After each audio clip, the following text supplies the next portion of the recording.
अस्सलाम वालेकुम dear students, myself Usman Javed. Second year का हम स्टार्ट करने जा रहे हैं और सेकेंड ईयर के हम 8th चैप्टर से स्टार्ट करेंगे। प्रोग्रामिंग हम पहले कवर करेंगे, देन हम डेटाबेस का जो पोर्शन है उसको कवर करेंगे। तो 8th चैप्टर को हम सबसे पहले डिस्कस करते हैं और हमारा जो फर्स्ट टॉपिक है वो यही है कि प्रोग्रामिंग लैंग्वेजेस क्या होती हैं। हमने आज इसको डिटेल से डिस्कस करना है कि प्रोग्राम क्या होता है, प्रोग्राम लैंग्वेजेस क्या होती हैं, प्रोग्राम लैंग्वेजेस की आगे फर्दर टाइप्स कितनी हैं और उनके बारे में हम उनको डिस्कस करेंगे। तो स्टार्ट करते हैं। सबसे पहले हमारे पास जो आता है प्रोग्रामिंग लैंग्वेज में हमें पता हो कि लैंग्वेज क्या होती है। तो अगर मैं लैंग्वेज के बारे में आपको बताऊं तो लैंग्वेज आपका वे ऑफ कम्युनिकेशन है। कुछ वर्ड्स हैं, कुछ सिंबल्स हैं, ठीक है, जिनके थ्रू हम एक पर्सन से दूसरे पर्सन तक, एक पर्सन दूसरे पर्सन के साथ कम्युनिकेशन करता है। तो वे ऑफ कम्युनिकेशन को मैं लैंग्वेज कह सकता हूं। ठीक हो गया। लैंग्वेज के बाद से पहले एक वर्ड है प्रोग्रामिंग लैंग्वेज। मतलब प्रोग्राम क्या होता है? प्रोग्राम वही चीज जो कि हम सॉफ्टवेयर के बारे में पढ़ के आए हैं, हम सॉफ्टवेयर को ही प्रोग्राम कहते हैं। सॉफ्टवेयर क्या है? A set of instruction given to computer to solve a problem. Suppose मैंने दो नंबर्स को जमा करना है, तो अब मैं कंप्यूटर को बोल के तो नहीं कह सकता ऐड 2 + 2, 2 और 2 को जमा कर दो। तो कंप्यूटर के ह्यूमन पर्सन तो है नहीं कि वो मेरी बात को अंडरस्टैंड करेगा और वही जो है वो मेरे इंस्ट्रक्शन को एग्जीक्यूट कर देगा। मुझे कंप्यूटर के साथ कम्युनिकेशन करने के लिए कोई ना कोई वे अडॉप्ट करना पड़ेगा। ठीक है। तो वही जो सेट ऑफ इंस्ट्रक्शंस हम कंप्यूटर को देंगे उसे हम प्रोग्राम कहते हैं। वो सेट ऑफ इंस्ट्रक्शन कैसे देंगे? वो जिस लैंग्वेज में हम अपनी वो इंस्ट्रक्शंस कंप्यूटर को समझाएं, क्योंकि कंप्यूटर मेरी जुबान, आप लोग मेरी बात समझ रहे हो, मेरी जुबान समझ रहे हो, मैं अपनी जुबान से बात करूं आप अंडरस्टैंड करोगे, लेकिन कंप्यूटर मेरी बात को अंडरस्टैंड नहीं करेगा। तो कंप्यूटर के साथ कम्युनिकेशन करने के लिए हम जिन लैंग्वेजेस को यूज करते हैं that are called programming language. Program क्या है? A set of code, a set of instructions given to computer to solve a particular problem. अपनी किसी प्रॉब्लम के सॉल्यूशन के लिए हम सॉफ्टवेयर बनाते हैं और उस सॉफ्टवेयर के थ्रू हम कंप्यूटर्स को कमांड्स देते हैं, हम कंप्यूटर्स को इंस्ट्रक्शंस देते हैं। कंप्यूटर उन इंस्ट्रक्शंस को फॉलो करता है और हमारे इंस्ट्रक्शंस के अकॉर्डिंग एग्जीक्यूट करता है। तो प्रोग्रामिंग लैंग्वेज फिर क्या हुई कि a set of words and symbols which is used to communicate between user and computer. User और कंप्यूटर के दरमियान, यानी मेरे और कंप्यूटर के दरमियान कम्युनिकेशन का जो जरिया है वो प्रोग्रामिंग लैंग्वेज है। यानी मैं जिस लैंग्वेज में प्रोग्राम लिखूंगा और फिर कंप्यूटर को कमांड्स दूंगा that are called programming language. यानी जिस लैंग्वेज में हम कंप्यूटर के साथ कम्युनिकेशन कर सकते हैं उस लैंग्वेज को हम प्रोग्रामिंग लैंग्वेज बोलते हैं। अब प्रोग्रामिंग लैंग्वेज हमारे पास कितनी तरह की हैं? तो प्रोग्रामिंग लैंग्वेज बेसिकली हमारे पास दो तरह की होती है। एक को हम कहते हैं लो लेवल लैंग्वेज और एक को हम कहते हैं हाई लेवल लैंग्वेज। और लो लेवल लैंग्वेज हमारे पास आगे फिर दो सब कैटेगरीज में डिवाइड होती हैं, जिसमें एक को हम बोलते हैं मशीन लैंग्वेज, एक को हम बोलते हैं असेंबली लैंग्वेज। अब वन बाय वन हम इनको डिस्कस करते हैं कि लो लेवल लैंग्वेज क्या है, मशीन लैंग्वेज क्या है, असेंबली लैंग्वेज क्या है और हाई लेवल लैंग्वेजेस क्या होती है। तो अगर मैं बात करूं लो लेवल लैंग्वेज की, तो लो लेवल लैंग्वेज में ये क्लोजर टू मशीन होती है, यानी ऐसी लैंग्वेजेस जिनको कंप्यूटर इजीली अंडरस्टैंड कर सकता है। और हम जानते हैं कि कंप्यूटर एक डिजिटल मशीन है, तो कंप्यूटर सिर्फ और सिर्फ 0 और 1 को ही अंडरस्टैंड करता है। तो ऐसा कोड जब हम 0 और 1 में लिखेंगे तो उस लैंग्वेज को हम क्या कहेंगे? ये मेरी मतलब लो लेवल लैंग्वेज। अब आगे लो लेवल की टाइप में हम इसको मजीद डिस्कस करते हैं। पहले देखें कि लो लेवल लैंग्वेजेस क्या हैं। ये क्लोज टू मशीन होती हैं, यानी मशीन इनको इजीली अंडरस्टैंड कर सकती है। नंबर 2, मशीन डिपेंडेंट होती है। जो हमारी लो लेवल लैंग्वेजेस हैं ये मशीन के ऊपर डिपेंडेंट है। अब मशीन डिपेंडेंट का मतलब क्या है? हम जानते हैं कि हमारी डिफरेंट मशीन्स के डिफरेंट आर्किटेक्चर्स होते हैं। अब लो लेवल के अंदर अगर हम एक कोड लिखते हैं तो वो कोड सिर्फ उस आर्किटेक्चर की मशीन के ऊपर रन हो सकता है, किसी दूसरी मशीन के ऊपर वो कोड रन नहीं हो सकता।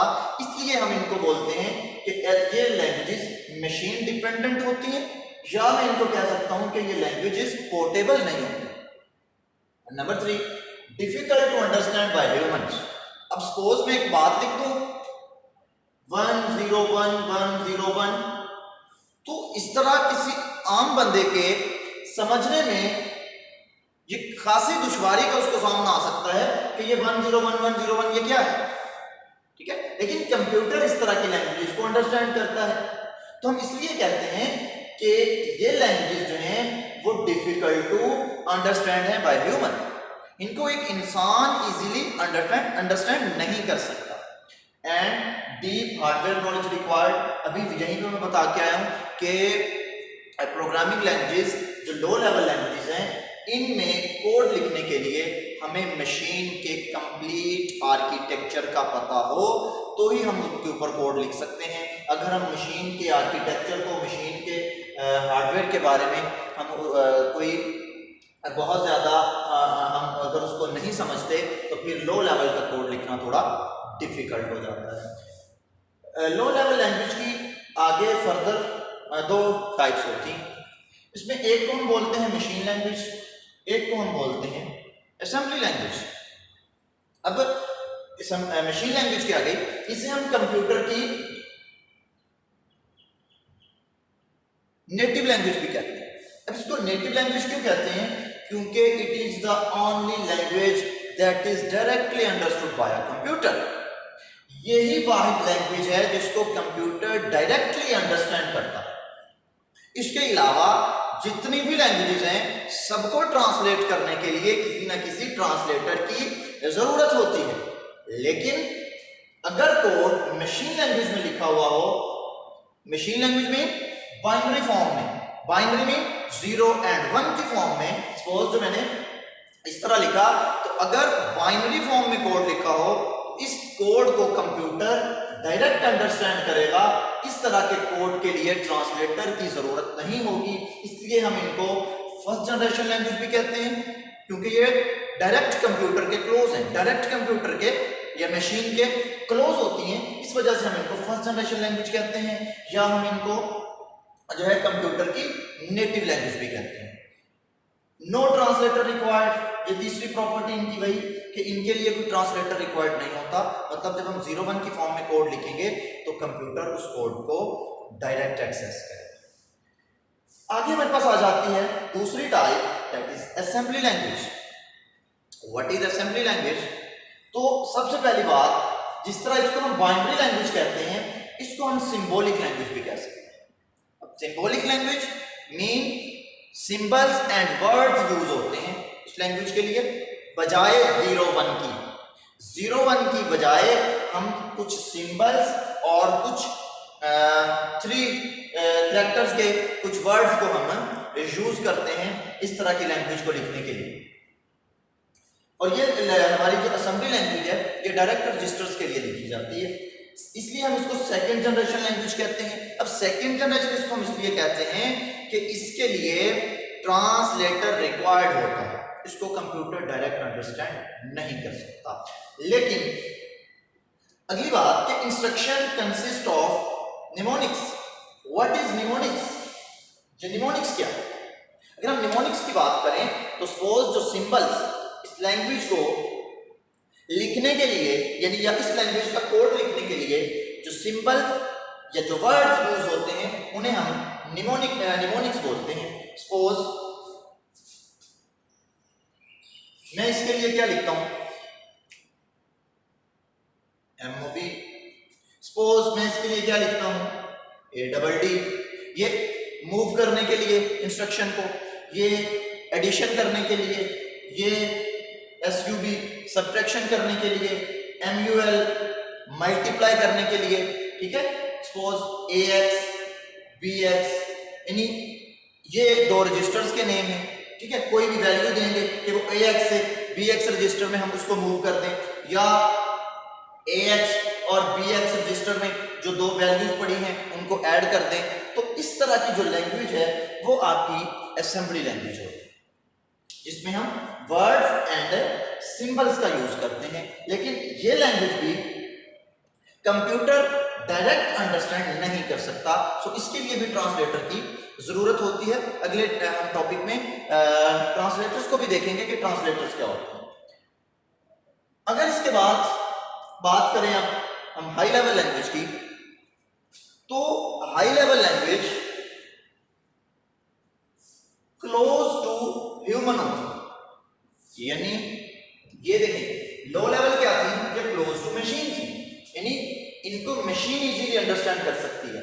और हाई लेवल लैंग्वेजेस क्या है, ये क्लोज टू ह्यूमन है, यानी इनको ह्यूमन पर्सन इजीली अंडरस्टैंड कर सकते हैं।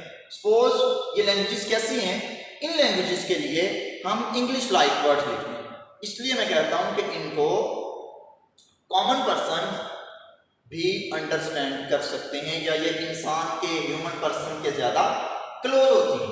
नंबर 2, यूजर फ्रेंडली, वही बात हो गई कि यूजर फ्रेंडली, इनको यूजर इजीली अंडरस्टैंड कर सकता है, क्यों, इंग्लिश लाइक वर्ड्स होते हैं और इंग्लिश से हम वैसे ही अच्छी खासी जो है वो वाकफियत रखते हैं। इजी टू अंडरस्टैंड होती हैं, इनको समझना आसान होता है। इजी टू राइट कोड, इनका कोड लिखना, अब देखो इनका कोड लिखना ये मुश्किल है, इसी तरह 011100 की फॉर्म में कोड लिखना ये डिफिकल्ट है, लेकिन हाई लेवल लैंग्वेज में कोड लिखना आसान है। यानी मैं क्या वर्ड यूज करता हूं, प्रिंट का, स्कैन का, ठीक है, इस तरह के वर्ड्स। बिल्ट इन फंक्शंस, अगली जिसकी एक प्रॉपर्टी है बिल्ट इन फंक्शंस, इनके बिल्ट इन फंक्शंस होते हैं। बिल्ट इन फंक्शंस क्या हैं, यानी पहले से लाइब्रेरीज बना के उनके जो फंक्शंस होते हैं वो हम डिफाइन कर देते हैं। मतलब जिस तरह के सी लैंग्वेज है उसके अंदर है प्रिंट एफ। अब इसका मतलब होता है स्क्रीन के ऊपर जब आप आउटपुट लेना चाह रहे हो, या अगर C++ है उसके लिए हम यूज करते हैं सी आउट। इसी तरह स्कैन एफ सी लैंग्वेज के लिए, या सी इन C++ लैंग्वेज के लिए। तो ये जो आपके फंक्शंस हैं इनके प्री डिफाइंड मीनिंग्स हैं हमारी इस लैंग्वेज के अंदर। तो इसलिए ये बिल्ट इन फंक्शंस होते हैं जिसके इनके इन वर्ड्स के पर्पस इनके अंदर डिफाइन होते हैं, ठीक है। तो फिर हम जब भी प्रिंट करना चाहेंगे हम प्रिंट एफ की कमांड लिखेंगे, जब हम इनपुट लेना चाहेंगे हम स्कैन एफ की कमांड लिखेंगे, जिससे मेरा कोड समझने में आसान हो गया। क्यों, ये सारे वो वर्ड्स हैं जिनको एक ह्यूमन पर्सन इजीली अंडरस्टैंड कर सकता है। एग्जांपल्स अगर हम इसके लिए ट्रांसलेटर्स हैं वो रिक्वायर होते हैं। अभी हम आगे चल के ट्रांसलेटर देखेंगे, असेंबलर है, आपका कंपाइलर है, इंटरप्रेटर है। क्यों रिक्वायर्ड है, क्योंकि कंप्यूटर इस इंग्लिश वर्ड्स को अंडरस्टैंड नहीं करता, कंप्यूटर इसको अंडरस्टैंड करता है। तो फिर इन वर्ड्स को ट्रांसलेट करने के लिए, कन्वर्ट करने के लिए लैंग्वेज ट्रांसलेटर होते हैं जो रिक्वायर होते हैं। हाई लेवल लैंग्वेज की अगर हम एग्जांपल्स की बात करें तो सी है, C++ है, कोबोल है, जावा, फोर्ट्रान, पास्कल, बेसिक, ये सारी लैंग्वेजेस आपकी हाई लेवल लैंग्वेजेस कहलाती हैं। इनको हम मजीद आगे ट्रांसलेटर्स को भी डिस्कस करेंगे, और हमारा इस पूरी सीरीज के अंदर जो फोकस होगा वो सी लैंग्वेज पे होगा कि सी लैंग्वेज क्या होती है। होप सो कि आप अंडरस्टैंड कर गए होंगे। इंशाल्लाह मिलते हैं नेक्स्ट लेक्चर में। अल्लाह हाफ़िज़।